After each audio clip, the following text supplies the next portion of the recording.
Right, I haven't made one of these for ages. It feels like I've been gone for 3 weeks. The last like 4 days have felt like 3 weeks. I had to just fucking shut down, man. Like, people would say, don't shut yourself away, it's horrible, and you've got time to think, and da da da da da. So, well, point one, the thinking happens anyway. But point two, being out like underlines my fucking sense of not belonging here. I don't get it either, mate. It's just the very real feeling that you shouldn't fucking be here. It's more like I don't want you to see me than I don't want to see you. It's like feeling ashamed of something, but I'm not ashamed of myself. But it feels like I am. And, fucking hell, like sometimes I have learned that rolling with it seems to fucking help. It really does. It's part of just saying it is what it is. You know, I can't convince myself it isn't real. I can't convince myself it's not happening. God knows I've been fucking trying. So just go, well, okay, it's because you're just not well. And I think a lot of it was the questions of Christmas. When was it? I went to the shop.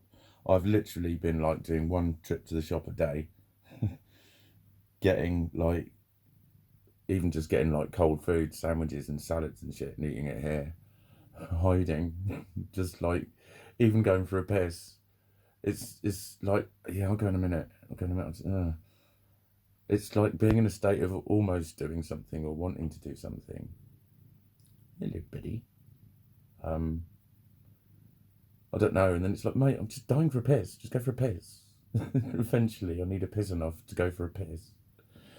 And I can't really tell you why. That's what I've been thinking about. It's like one of the other fears, of course, is getting rationalised. And I just sit there and think, do you not think I've tried rationalising this with very basic rationale? And like, it's basically it's agoraphobia, but not as a total phobia, but it's what it would be termed, because that's what it is. It's a fear of going outside, but it's like, but what am I scared of? I don't know. I think it's more, I can't fake shit.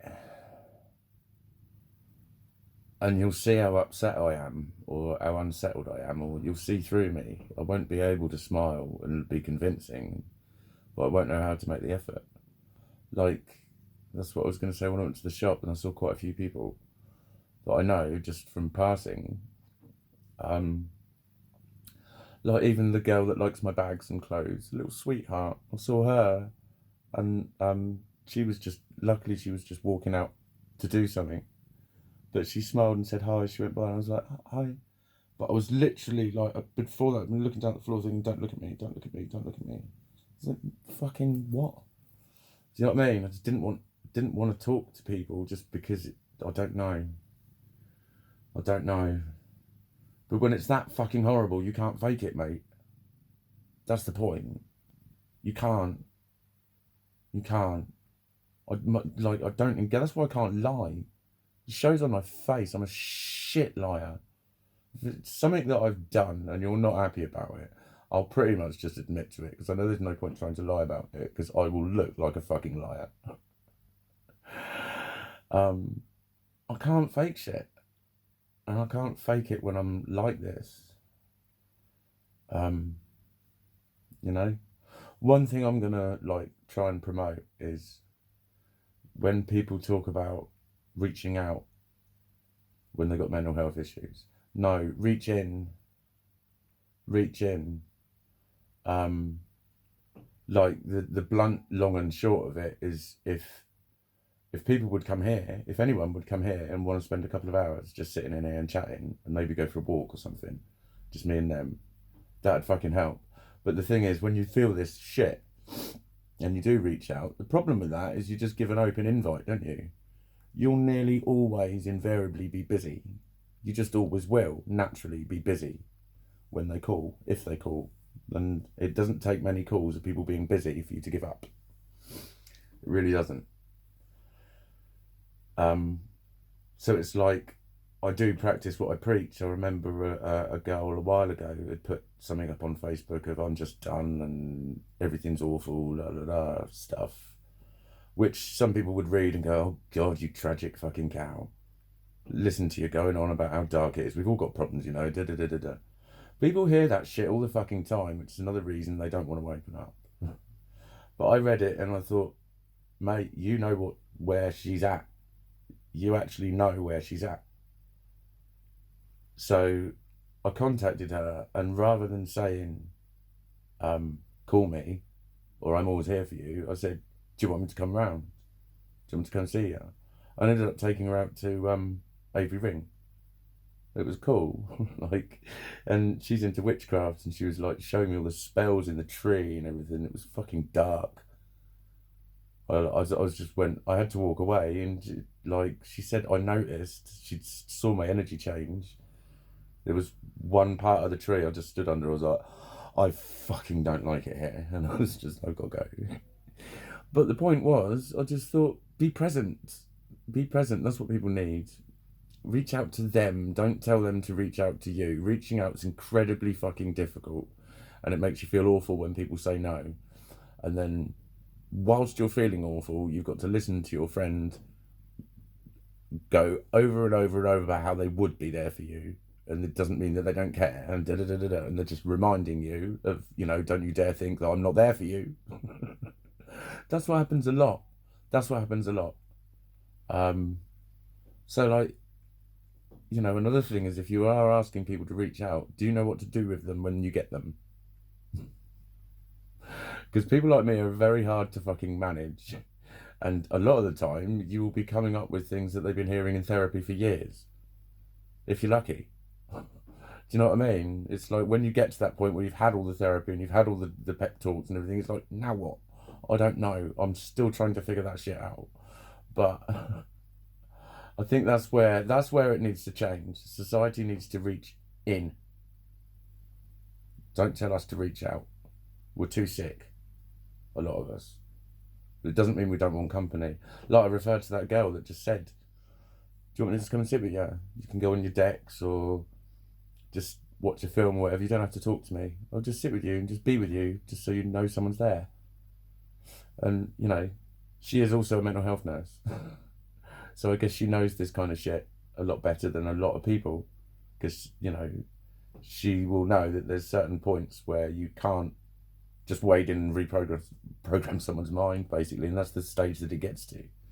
It is like, I often call it being reprogrammed. It's a lot of the time when people don't think I should be feeling what I'm feeling. They think I've obviously just understood it wrong, which sometimes I have. But then that all they need is to explain it to me, and then I find that they're speaking to me like a child. Because I'm thinking, yeah, part of the problem is I know all of that logic, and I'm applying all of that logic, and it's just not working. It's kind of like, fuck, I'm frightened. There's nothing to be frightened of. Oh, I know, gonna be frightened anyway. Reassure yourself as much as you like, there's nothing to be frightened of, and then you still feel physically frightened. I'm jittery, jumpy. That's the kind of shit I'm on about. And it got to the point of not even wanting to go downstairs and cook and whatever. I've just been hiding up here. I have watched mini-series after mini-series. I have smashed the fuck out of loads of shit. But it's like, that's part of it, mate, sometimes. I don't know quite how or what else would have helped me, but I think what would have helped me is people coming to see me. I think, you know, I did a crying post one day, and a mate contacted me, and he chatted on Messenger, said, "Do you want me to come round?" And I was like, "Mate, that would mean the fucking world." And he came round, and it was a Sunday afternoon. He spent about 4 or 5 hours sitting in Daisy. When I was still at the flat, but I lived in my camper. Everyone thought I was mad. I lived in the car. I did not want to be in that fucking flat anymore. End of. So I slept in a fucking camper. But he stayed there for about 3-4 hours. And he'd been through some similar shit to me, actually. And it was nice because it is a fairly rare thing. It's not something everyone talks about, really. But he'd been through some similar shit, and do you know what? It was fucking beautiful. And like Facebook was very non-toxic that day. I got a lot of love back on the post, and I got a lot of PMs and a visit, and that just fucking helped. That fucking helped. But it's like when you say that, it feels like you're guilt tripping people. But I'm just saying it like it is, mate. If you want to know what will help, reach in. And be prepared with someone who's in a bit of a shit space, and just let them know that you care about them and you don't want them to be sitting all alone, even if they're in a shit space. That sort of shit. Even just offering that can sometimes help people. Do you know that? Even just offering that, but fucking come through with it. Because I bet you pretty much only need to do it once. Whenever I've done that for people, and you go and visit them, and then you check in on them the next day, because I do that as well. I've always got to the point where people are like, yeah, I'm fine. Because I'm fucking checking in on them. If someone's like, you know, in that space, I'll text them every day for a little while, as long as they need. I know I've not been like that as much recently, because I haven't had it to give, basically. But yeah, I'm coming out of it. I've eaten twice. I'm gonna eat again. I'm just starting to get hungry. Like, my appetite's been shit, and it's just been weird. New Year's Day, it took about 2 hours.